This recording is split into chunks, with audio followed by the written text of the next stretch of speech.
Hello, it's Nicole Page Brooks from Atlanta, Georgia. RuPaul's Drag Race Season 2 here on Drag Dish with Naomi Wynters. Hashtag feel your beat, boo. It just changed the game.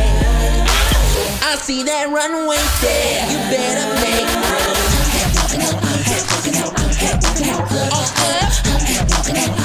Are you coming here for what? When I come get it, cause it's my runway, it's my runway. Do you feel defeated? Now that's your runway, that's your runway. Yes, this is Drag Dish and I am Naomi Wynters. I am joined with the one and only from RuPaul's Drag Race, Jaymes Mansfield. Oh my God, I can't believe I'm on Naomi Small's podcast. This is incredible. Wait, this is not the right one? I'm going to put my manager on the phone just 1 second. Hi, you're talking to Jaymes, Mr. Jaymes, James's manager. How can I help you?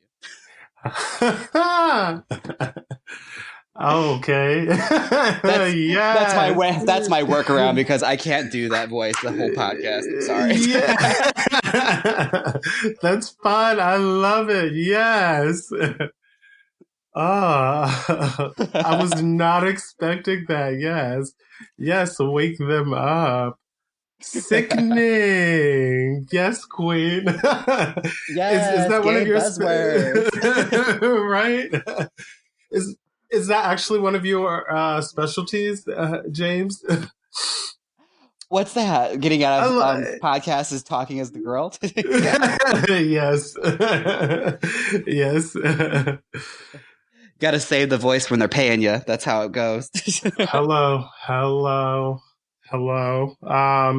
For listeners out there who don't know who Jaymes Mansfield is, which I'm hoping you do, tell us a little bit about yourself, Jaymes. Oh, well, I mean, I guess everyone knows her now from RuPaul's Drag Race Season 9. She was the winner of the season, first place. And outside of that, I guess she'd be known for her outstanding work on YouTube. She's very, very humble. It's okay. Hey, nothing wrong with that. It's actually nice to speak to another humble queen. But no, it's okay. This is literally a safe place. Place we want you to brag about yourself a little. Tell us all. Even just scrolling by your Twitter for one of the queens that had a shorter stint on Drag Race. You still have quite a following, but not even just Twitter or Instagram, but YouTube. And I think that's quite amazing. Thank you. I mean, I worked really hard for it. Like, the show was really more of a launching pad for me as a performer and an entertainer, because I didn't get to be on it very long. So after I was kicked out, you basically are, thrown into the world, and whatever you had, you got to make the most of. And I feel like I've done pretty well with my 15 minutes. Right. I agree. Okay. I mean, yeah. No, go ahead. No, go ahead, please. I mean, like going home first is rough, and I didn't have that many shining examples to go off of. Like, they kind of had that, stigma to them that they would go off first and they would never be seen again. So I wanted to work to change that. Like, Kelly Mantle had done a lot to prove that she was more than what people thought of her, as did Penny. But like a lot of girls before that, you don't really necessarily hear a whole lot about them.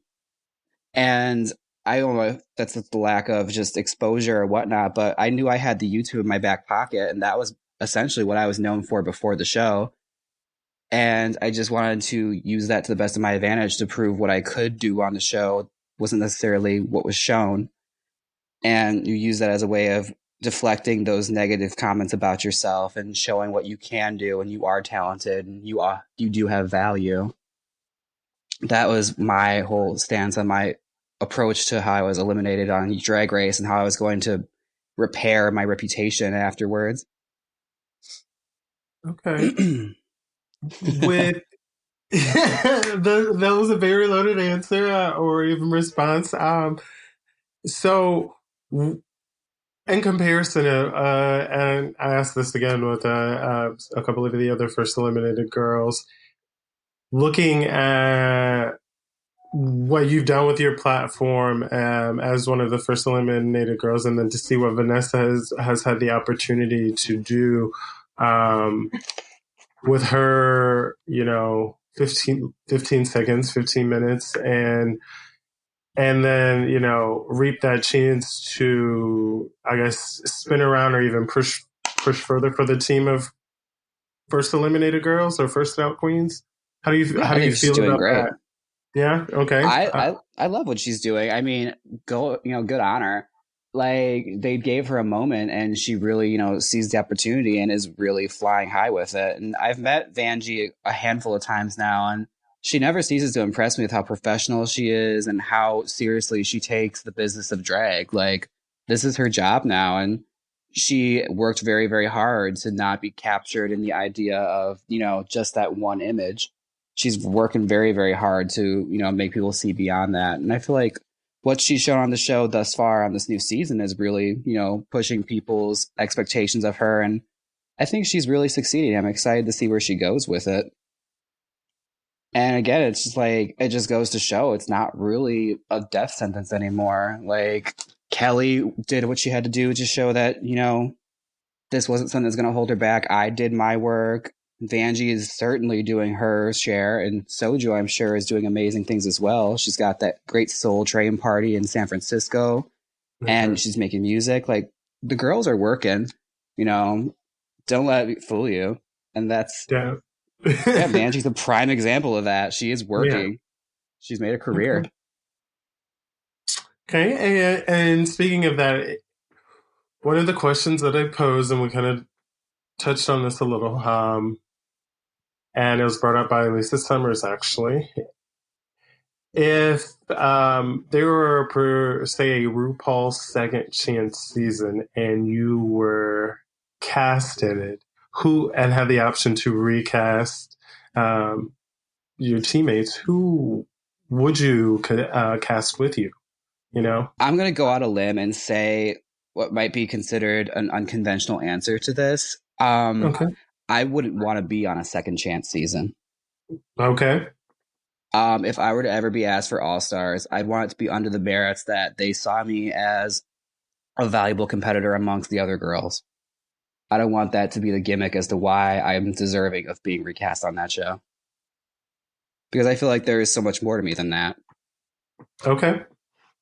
And that, actually, that's a very fair and honest answer. I mean, I don't blame you with the work that you put in.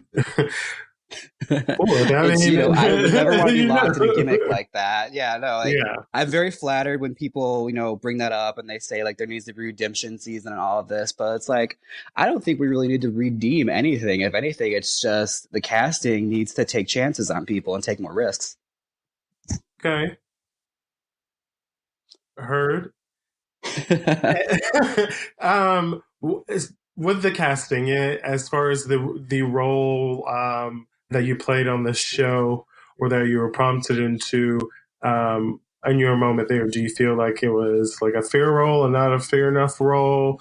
Do you feel like you were just in there trying to, show who you were at that time and stay true to yourself, or?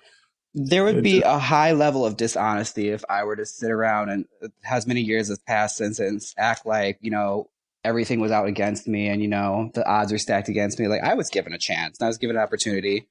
I probably should have spoke a lot more than I did.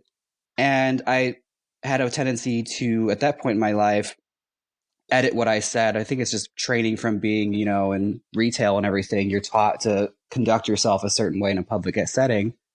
And I had known girls that had been on the show before and had basically spoken stories and seen the way girls get treated after the fact on the show by the fan base. You're kind of, producing yourself to an extent. And I did the amount of that myself where I wouldn't partake in certain arguments or anything because I couldn't see myself as somebody that talks about drag herstory and how all drag is valid and how we all should get along, and then to be seen in another light, argue with somebody over something petty on television. It just didn't mesh well with me or how I wanted to have myself be seen on television. So that was something I was wrestling with while I was there.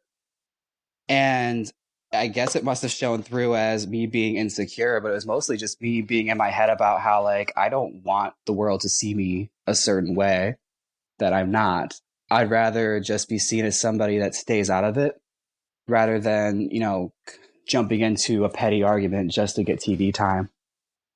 Okay. Okay. Not at all. Fair. How, I've noticed that with a couple of the other girls, aside from Mystique, and I'm going to say that, there has been, that placement of the image that's left to be seen. So it's that fear of saying too much or doing too much, and what that final outcome or that final video to show the world is. Which, I guess I tend to have noticed that if you would have had the knowledge now, oh, I love dogs. If you'd had the knowledge that you have been now to go back and let's say All Stars was your recasting, do you feel like you could live up to the challenge to make it to the end, or do you think with the challenges and how they're set up now, it would take a whole new skill set?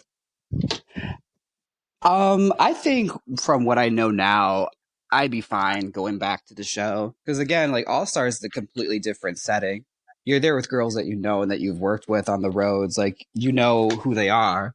Going to Drag Race, especially coming from where I came from, I love all drag. I love drag queens. So to sit there and have to eliminate people that I barely know and learning their stories for the first time and just being in the trenches with the girls and learning their like damage, you feel a sense of guilt when you're there in like an actual season. At least I did. Like, I couldn't think of them as my competitors because we'd gotten so close as sisters. And that was something that was difficult for me. But for All Stars, I know all these girls. So it's like, Right. it's clearly like the competition's on. Who cares? Right. Is that you know all the dirtiness, you know all the dirty secrets, you know how it all works, you know how the show works. So it's completely a different setting. You're not afraid of anything anymore. Okay. You, in essence, have more power. I feel like a lot of girls have a lot more power than they think they do. Yeah. Okay.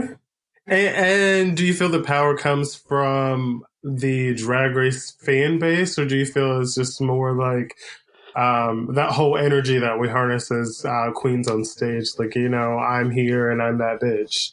I feel like it's a combination of multiple things. Those two would definitely play a huge part of it. But I feel like also when you're a girl from the show that's traveling and you've worked it and you've had to be on your own for so long and you've had to run yourself as a business, you have a sense of, control and a level of experience and wisdom that a lot of girls who are getting on the show for the first time don't have because they aren't traveling businesswomen. They are, for the most part, doing a gig here and there in their hometown. Very few of them had careers as drag performers or entertainers before that. So when you are coming into a competition with a bunch of other girls who are like-minded like you that have been working the same circuits you have, you've come up with them, you know how everyone is, it's a completely different atmosphere. It's essentially more like a reunion than it is, a competition. Whereas Okay. the natural competition, the real competition is, that's the weird things you have to grapple with because you don't know any of these people. So you don't know what to expect. So you're powerless in that aspect. Okay. And pulling from that, like, two queens out there that may not be like I guess experienced uh career girls or business women that travel, what is some advice that you would give them as far as divulging into that? I on my end, I've had to let it do that grunt work, so it's figuring out contracts on my own and making sure they're solid, and how to do the deposits and all that. But for somebody who doesn't know or have any guidance that's trying to get into that, what will you say for them? It's hard because it's something that can't really be told. You kind of have to like Yeah. live it. You have to experience it. Like for me, I was lucky and unlucky in the regards where I got eliminated early. So I never formed as many strong sisterhoods with any of the girls. Only like a few girls I actually still talk to. And I traveled predominantly on my own. I never toured with anyone else for the most part. So you had to learn how to be by yourself on the road and how to, cheer yourself up and how to not get lonely and how to handle business things and how to talk to promoters and learn the protocol for talking with promoters and being, essentially a good egg and leaving a good impression. It's something that has to be basically learned. You have to learn how to deal with people in a cordial manner, even when they're being rude to you. Like, you have to be nice all the time. And it is difficult. Some girls do have a problem with doing that and leave bad reputations behind. And I've been very lucky in that I'm very easy to talk to. So, and I'm very low maintenance. That's one of those things. It's like the balance of how much am I worth and versus how much are people willing to put up with. And that's Right. something that really is different for everyone. Okay. Okay. Sorry, I didn't have a full answer for that one, girl. It's fine. It's hard to answer that one. No, like, I mean, even with you saying that, I think about that. And, when I started getting introduced to the business side of drag, which I can say, in the same aspect, I guess I was fortunate to be around. It was a lot because I didn't really understand the booking yourself and having a solid booking. Oh yes, playing And travel agent, it's a nightmare. yeah. and it's like nobody helping you. It's like, okay, I agreed to be here, and now, like, how are we getting here? And then it's like, well, why didn't I include this there? And now it's like, but yeah, Yeah, you essentially have to learn how to build up your own contract and your own rider just from experience and trial and error. It's a nightmare. yeah. And it's like, am I asking too much? Is this not enough? What am I doing? And then you got to be aware of the users, because sometimes it's like, oh, I want to do this and it would be nice to do and be helpful. But at the same time, it's like, how many, Yeah, of is it these, gonna are the positives gonna outweigh the negative, like yeah, that kind of thing? Yeah, it's a hard balance. It's a hard, rope to walk because a lot of the times you want to be there for everyone, but sometimes it's just, the cards are so stacked against it. It just wouldn't be a wise move to do. Yeah.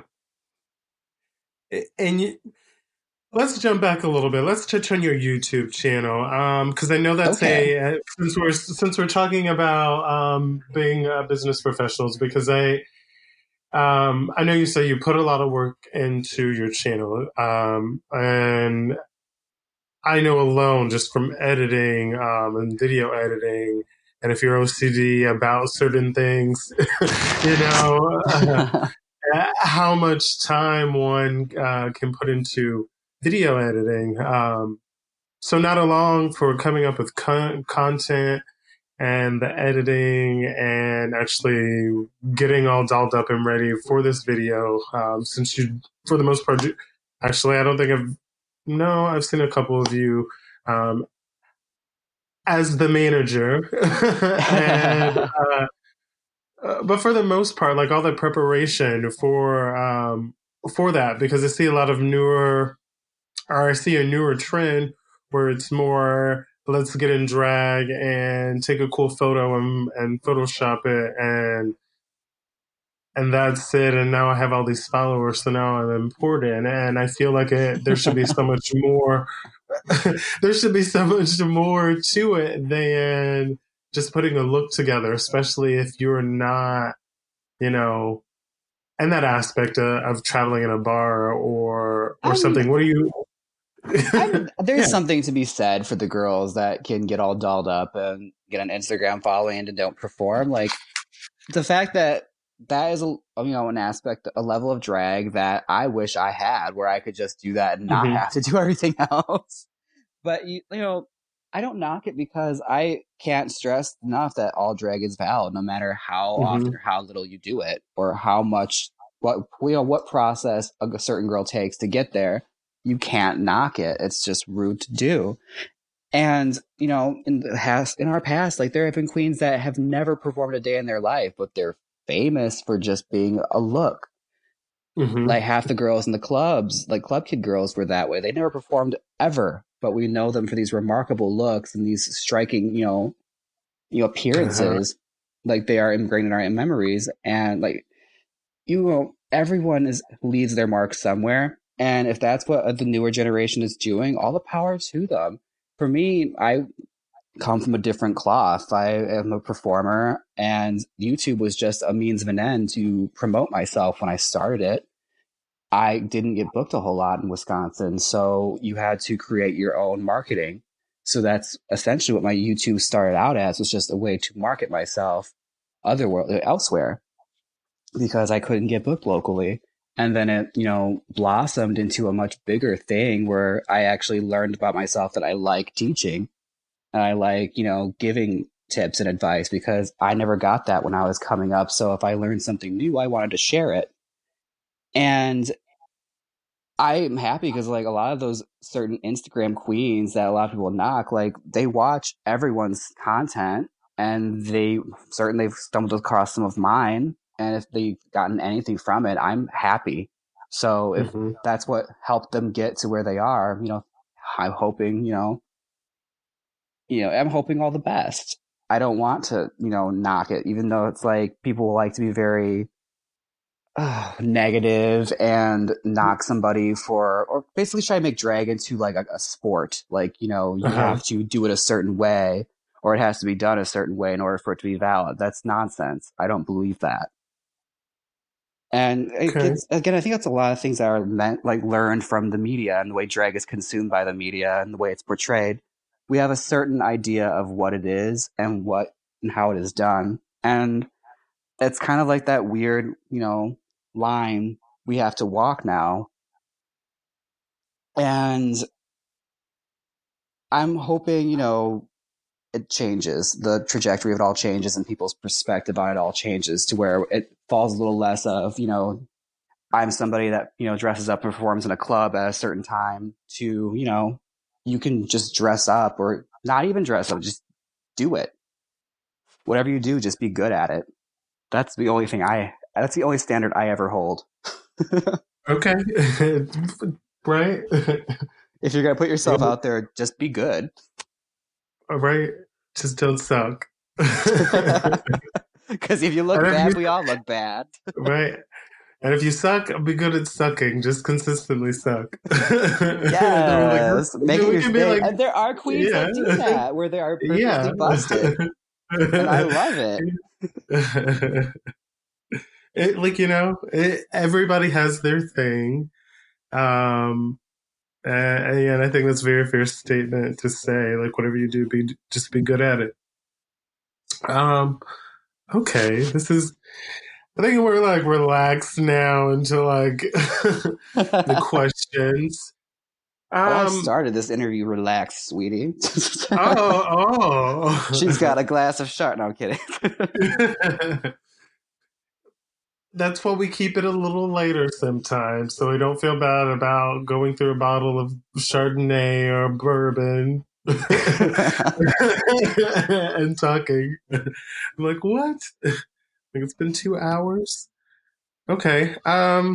Let's get a little bit into, a couple of our general questions about Jaymes.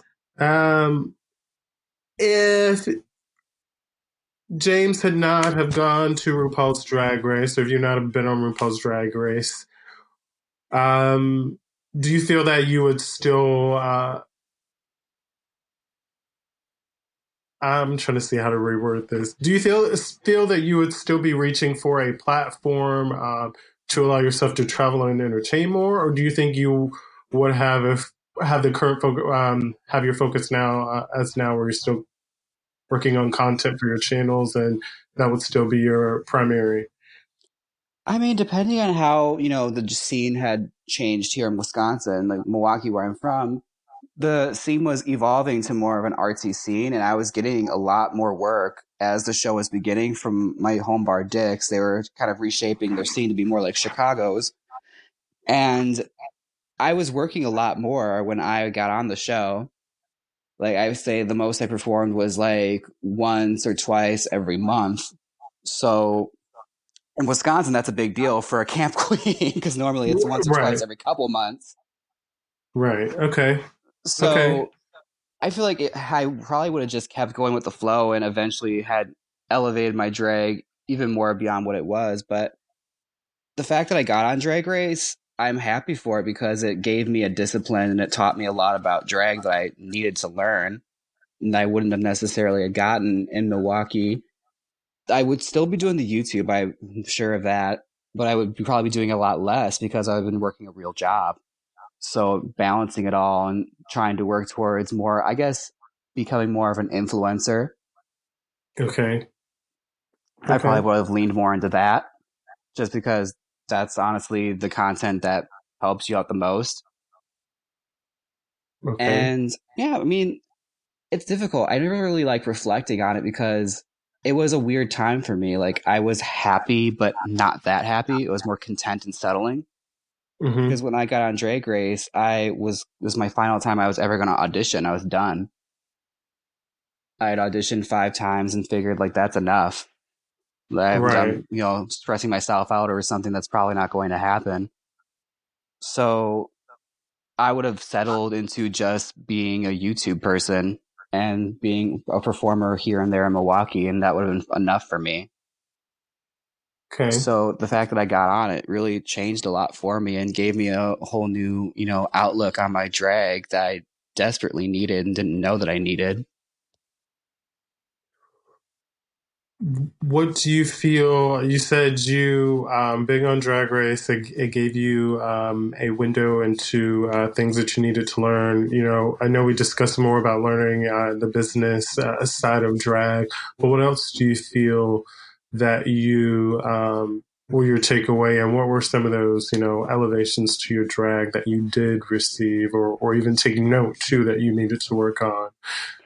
I'd say I came into it as a fan of Drag Race, and I left it more knowledgeable of what it's like to go through it and what it's like to treat other people that had been on the show.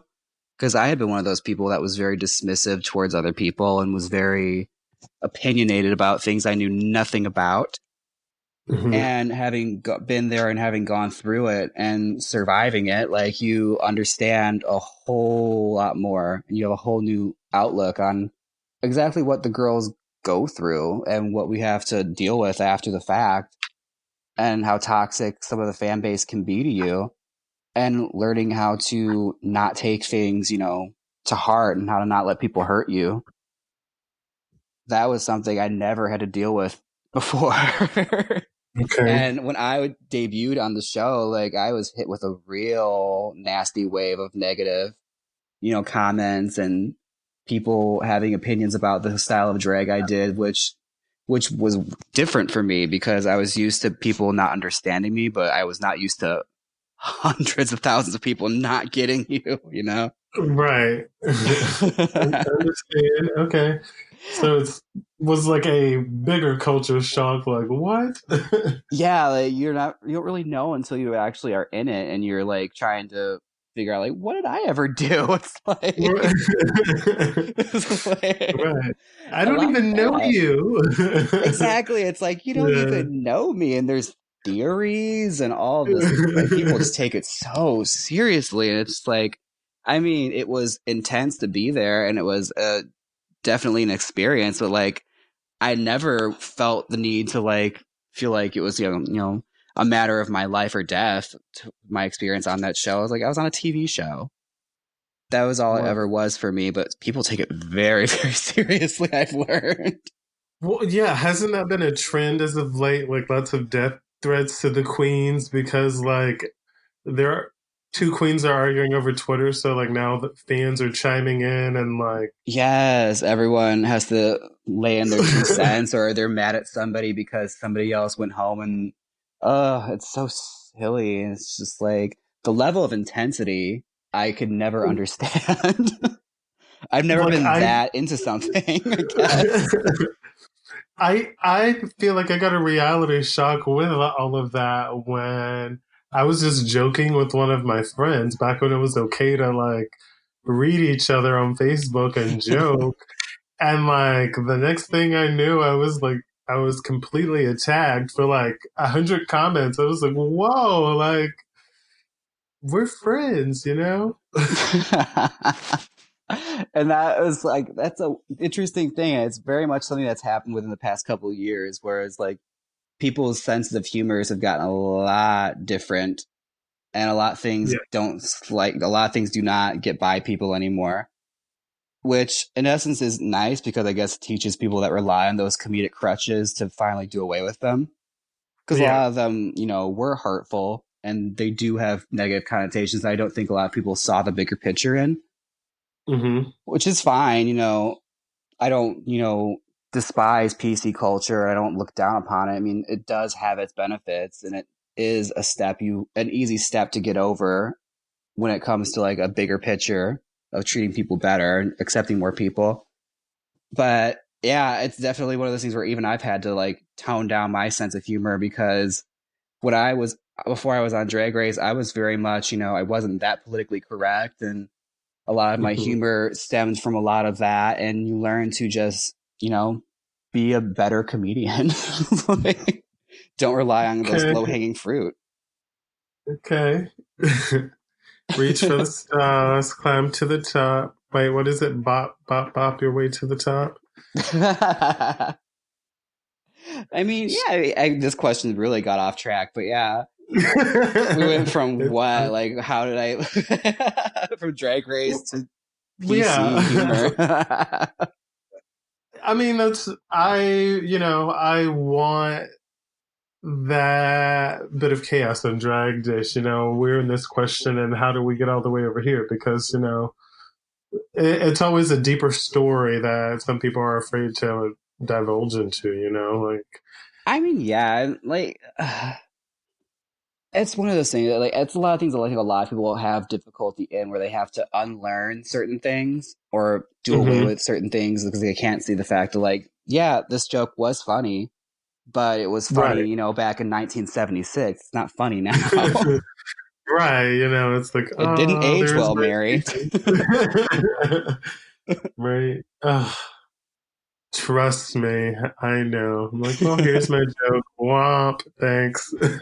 There were a couple of songs I had back when I began drag that were about, like, being a chick with a dick, that I've done away with since, because like it's not gonna fly anymore. Yeah, You can't do you that know. stuff anymore. It gives the wrong impression, it sends the wrong message, and it doesn't help anything. Hmm.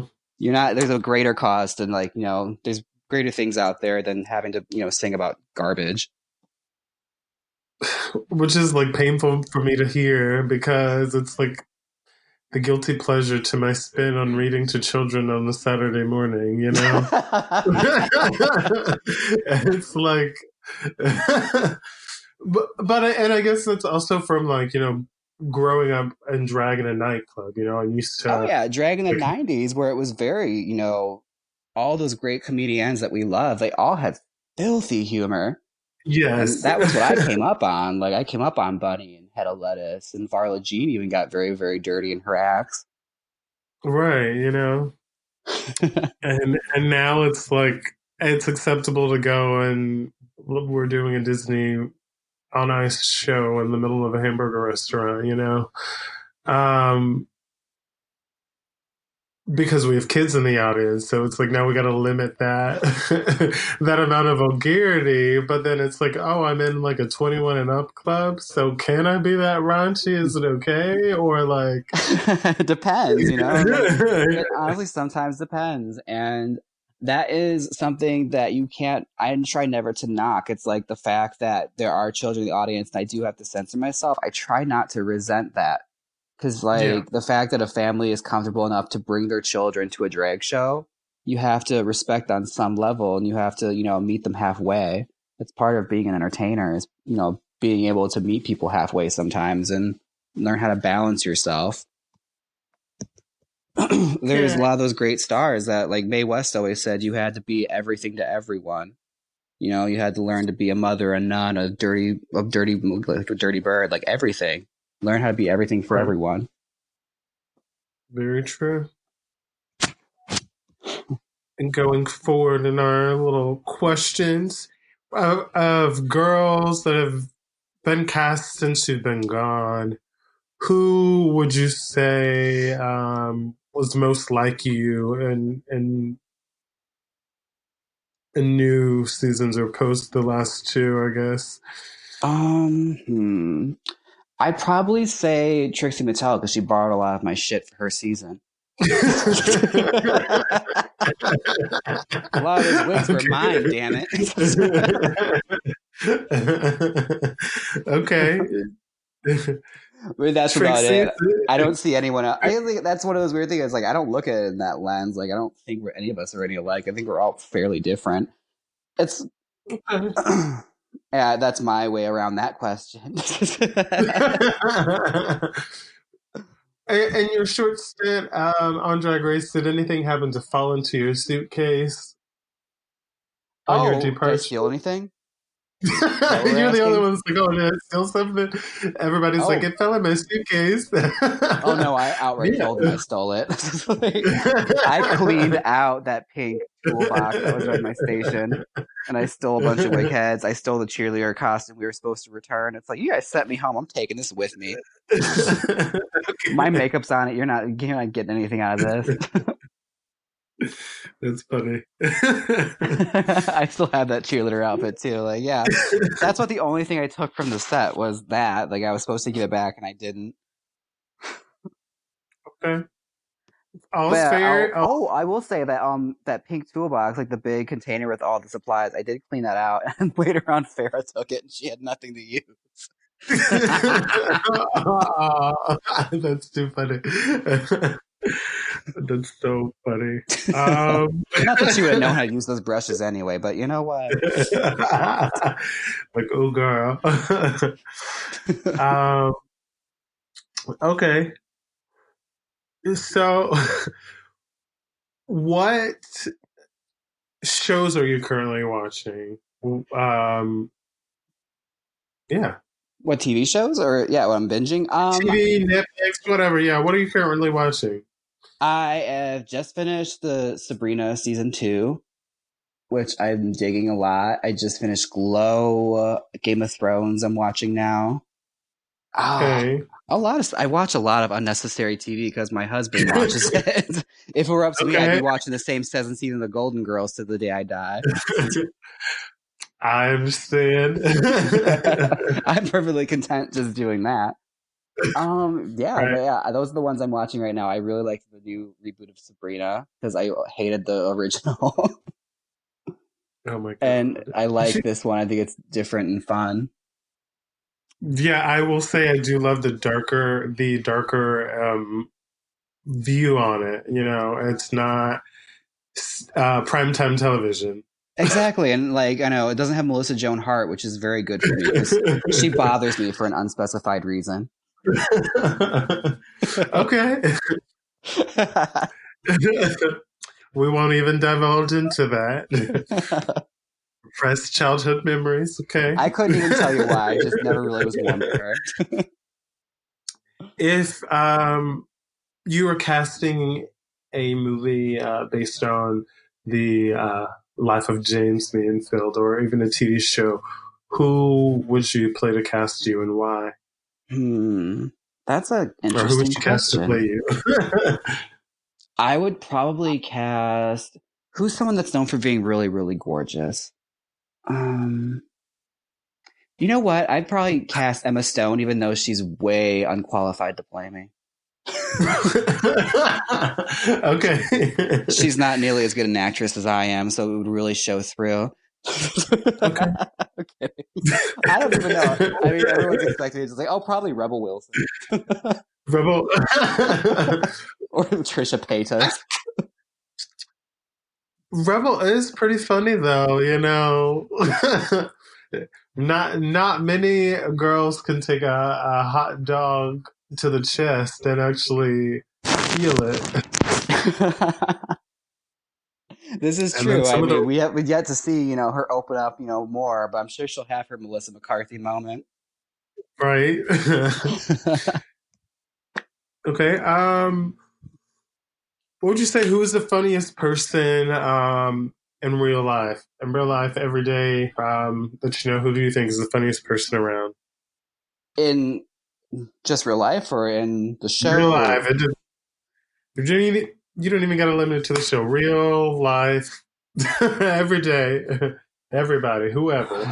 somebody that makes me laugh consistently. I have to say people whose company I enjoy and that make me laugh that I actually watch. They're a small YouTube channel that I've done videos with, the Nobodies. They do Nobody's Watching Wrestling, and they do a bunch of shows in Brooklyn. Ariel Italic, who's in that group, makes me cackle constantly. I think she's so funny Okay. and so witty. Okay. But I'm And a fan of Drag and Golden Girls. That's all I got, sweetie. I couldn't tell you a comedian if you asked me. you're fine. Well, we all have our things that we're into. So obviously we know you watch Golden Girls, and it's more drag related hobbies. So what else do you do? Is it just drag related when you're not um doing those two things? Anything else? No video games? No ice skating? Or You find it I think a lot of people find it hard to believe that my life honestly revolves around it. It's what I'm obsessed with. okay. And it's what I try and do the most with. Anything that I do, I try and figure out how can I be in drag when I do this. It makes it more fun. Even playing video games, I've managed to work being in drag to that. Okay. Okay. I haven't gotten it. Well, I do like to dress up like video game characters, so I do like to cosplay a bit. So I I don't know love it. about. Okay. Um, if you had a magic wand, what show would you do next? Oh, what kind of show do you mean? Like a drag show or a stage show? Or, I mean, Drag show, stage show, make your own two if I could broke have it girl. done instantly like that, I mean, I would Yeah. probably, I would love to do sort of a scripted drag show, which I have been trying to concoct, but it's so hard trying to write that stuff when you have really no experience on how to do it. Okay. I have written and done women's shows, and I am currently working on another one for Halloween. So that's essentially what I like to do. But I mean, if I could have my way and have an unlimited, budget, I'd love to do a scripted show with drag. Okay. Or Okay. ensemble cast, kind of like how Golden Girls Designing Women was, like a sitcom setting. Yeah. Cute. Would you keep it YouTube based, or would you start at YouTube and then push from there? I'd always shoot for the stars. Start Yeah. somewhere and build it. Okay. Okay. Cute. She's got plans, gang. She's got plans. Thinking then and now. I know we're just bouncing around. It's nice to bounce around and not feel like we're asking all the same questions over and over and over. I know you said you censored yourself a lot on Drag Race. Would you say that was your biggest challenge that you had then? And if so, how does it compare to where you are in your drag career now? Um, I'd say it wasn't hard to censor a lot of the stuff that I had done or take out a lot of the more, you know, a little more offensive content that Jaymes was known for doing. It was easier just to do that because I grew up Catholic, so it was very easy to know what was right and wrong. You had that bread and skill right away. You know what to take out. So, I mean, Okay. that wasn't so much a hurdle. It was more or less just trying to, on Drag Race, It's more or less just trying to navigate in that whole mindset of just being so isolated and being around a bunch of people you don't know who aren't necessarily the nicest to you when you meet them. A lot of them were Okay. very, very frosty when I was there. And that was more or less just having to like understand that you're on a television show. That was something I never really got a grip on. And that whole Hollywood mentality I never really was able to mesh with because I was so used to producing everything myself. And when you have to give your control away to someone else, it can be difficult. Right. You know, this as a content creator, like you're in control of how you're lit, how you're portrayed, what you say. Right. I had no control of that. So, I mean, that was something you had to deal with.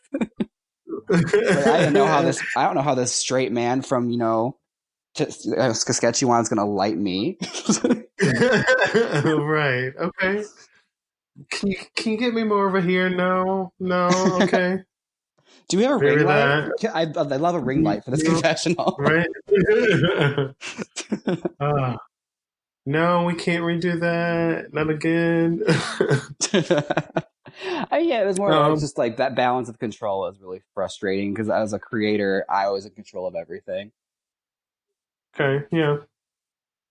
I can see how that is to let everything go and just be kind of ushered around. All right, that's fine. Bye. And you look back like, can I look at it? Exactly. You know? Like, no, it was great. Like I sneezed. What are you talking about? Okay. And just bouncing off a little trivia.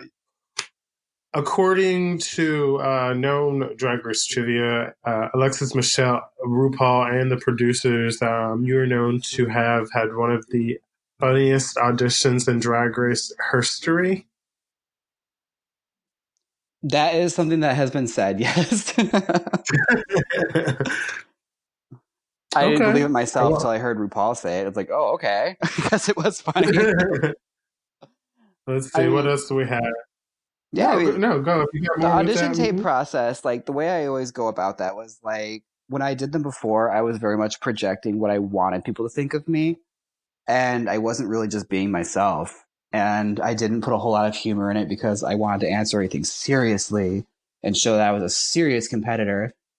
But that's not who I am. So when I did it, I honestly approached it because I was my last year auditioning. I didn't give a shit anymore. So I just like, here's right. What it is. Like, you know, I just talked like me and I just inserted all of my humor into it and all of my influences and it clicked. They liked it.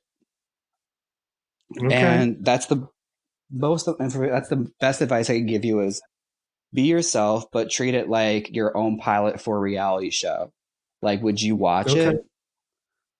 That's how you should ask yourself after you watch your audition tape. Would I watch this? Would I want to see more of this person?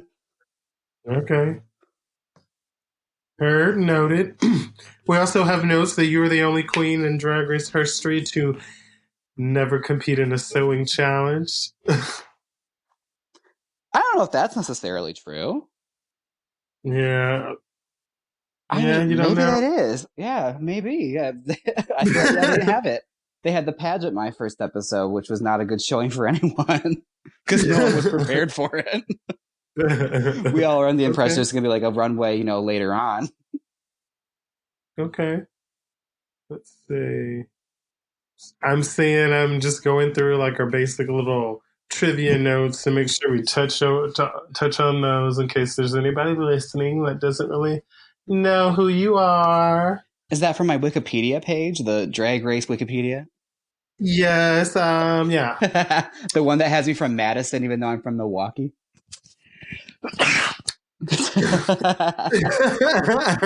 I'm not a part of it. Love that for me. Like, I don't even know who edits this because actually I was reading one thing on here and I was like, what? But don't get me started. But it is a source, easy source that actually does have all of you girls all together. So it's an easy source, but it's not a credible source, girl. Right. See, and that's why I pull from that source and I'd ask you directly. So it can be like, no, bitch, no. Let's see. What Of course, we know we can always go to your social media accounts for your YouTube, your Instagram, your website, Twitter, and we can see new content from you, and we can see older content from you. But is there anything, any projects in the work outside of your norm that your fans might want to, keep an eye out for or stay tuned in for? Or... Oh, I've mentioned it before. I'm working on a Halloween one-woman show, so hopefully I'll Okay. have that done by, October, so I can have it touring ready. Okay.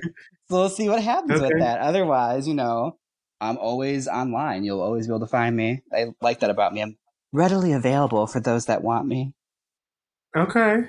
She's there. You heard it. She's got it.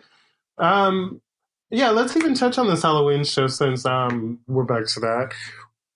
Is it, you're doing a one woman show, is it going to be Halloween themed, or is it just I want to do this show and I want to push it Halloween because I like Halloween time? Oh, it's Halloween themed, definitely. I wanted to take the approach of, a slasher film set to stage. Okay. If that makes any sense. Completely. Someone with theater background, I understand. Yes, theater background. Gosh. Did you work in lighting? I did not do a lot of lighting, actually. I was more on stage. My friends actually pushed me to do more ensemble roles than anything. I would have loved to do lighting or Oh, ensemble. anything. Were you a tree? Kidding. I once played a son, and actually, I haven't played a tree. For as tall as I am, I should have. I mean, as poor as community theater is, it's just you in your outfit with a sign that says "tree" on your chest. As I did get to play Reverend Sykes in To Kill a Mockingbird, and I also got to play a black person in the chorus of The Music Man. So we weren't too politically correct. Why does that happen as often as it does? I've heard of colorblind casting, but this is ridiculous. So, I've had a little moment. Colorblind casting. I wish there was more of it. Trust me. Oh, honestly. Especially if honey. Yeah. So so we've touched on your Halloween show that's coming up that you're hoping to have done, which hopefully by then we've swapped to our video channel because baby steps when introducing new content. Yes. I'm loving this for you. Thanks. So that is something that I am taking baby steps because I'm like this as being a businesswoman, branding and growing in the brand. Like it's all like it's a big transition for anybody listening. So it's not like, hey, there's this cool new thing that I want to do. Like I'm just going to jump into it.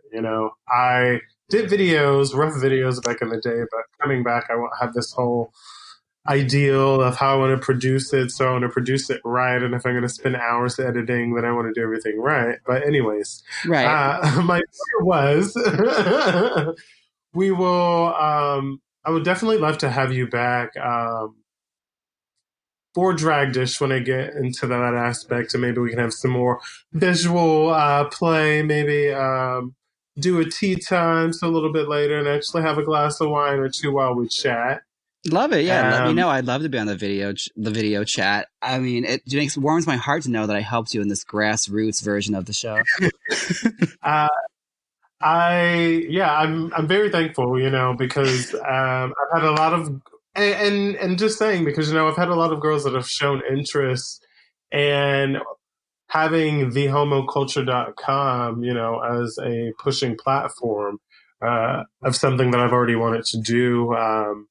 And knowing that I get to do this write-up with you, but on the side, I got to do all this and have this other personality and an actual getting to know you more moment outside of the show.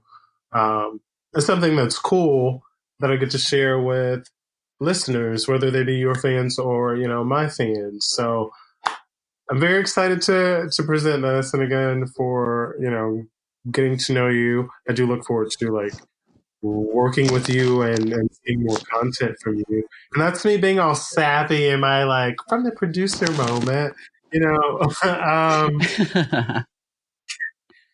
is there anything else that you want to share? Any social media shout outs you want to give, about yourself? Any hidden moments or dish that a lot of people don't know? Since you are a very humble queen and I know mean, that. as long as it goes, my life is an open blouse. If you wanted to know anything about me, I probably shared it. Down. Okay. And again, as far as dishy things about Drag Race, I wasn't there long enough to be jaded about it. So, and not even, and that's fair. I just wonder if you have an opinion, especially like from being there on your one episode. Two, but yes, one. 2, 3, but I feel it's fair, whether you were there for that one episode or you were there for, the whole season, your opinion is, in my opinion, so much more valid than opinions of other people that have only watched the show from their couch. They didn't go through, the experience, the filming of the commercial, the shoots, the hate mail, the questioning themselves after seeing it. They didn't go through all that experience. So you have a much more valid opinion, and I want to hear it, I mean, I guess like the only thing I really can remember that ever got on or it never really got under my skin, it just kind of, I thought was kind of funny how it never happened, was when we did our promo. We had this big, production where it was, it's us as like naked guys and like the dust and paint fly at us and we burst into our beautiful queen selves. So we recorded like all these vignettes of us as boys, which was the most uncomfortable thing in the world. As somebody who is not in good shape that has made a point to never be seen that way, I had to be like, photographed on a lazy Susan going round and round, doing poses as a boy. Mortifying. I laugh about it now, but like I was scared shitless doing it. And then on top of that, I wanted to be the one to like make a good impression amongst producers. Like I wanted to show off. So they had a handful of girls volunteer to have their costumes ruined. So I volunteer because I made everything myself, so I didn't give a shit if it got ruined or not. They were going to throw dust and paint and water and all sorts of stuff at us to create sort of like a liquefying effect, like we were being, the elements were hitting us and we were forming into our queen selves. So me and 3 other girls agreed to do it, and we got all of our stuff trashed. And then they never ended up using any of the footage.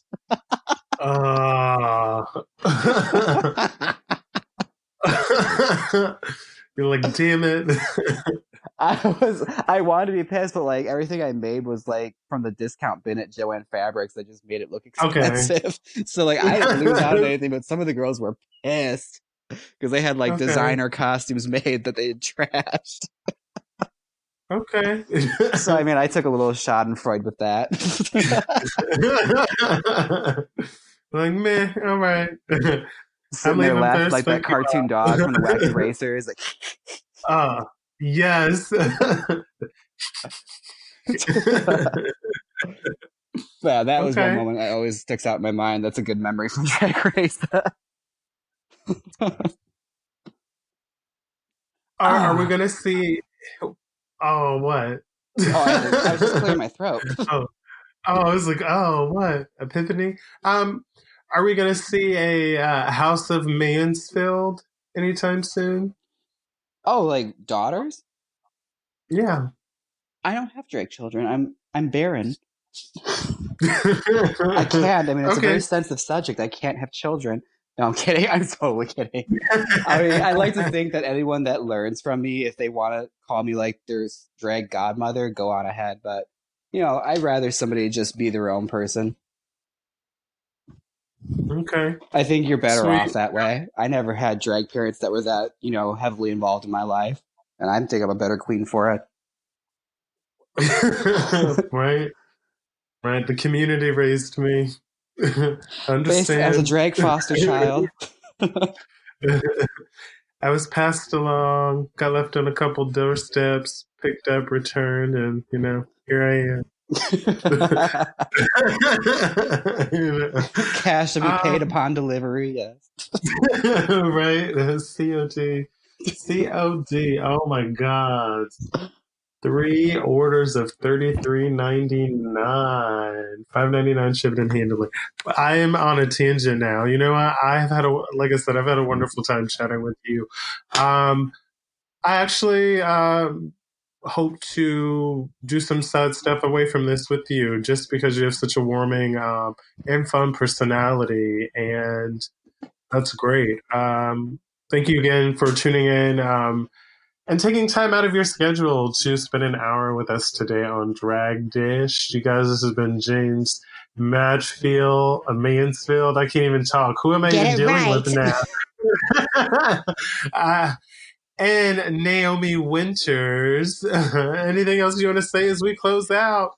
Oh, no. It was great getting to talk to you, Naomi Smalls. I loved you on All Stars 4. Loved you, especially the thing you did with Manila. It's fabulous. And that's been today's episode of Drag Dish. Remember to hashtag Feel Your Beat Boo and follow me at NaomiWynters.com. See you next time. That's your right. Where's my runway? There's my runway.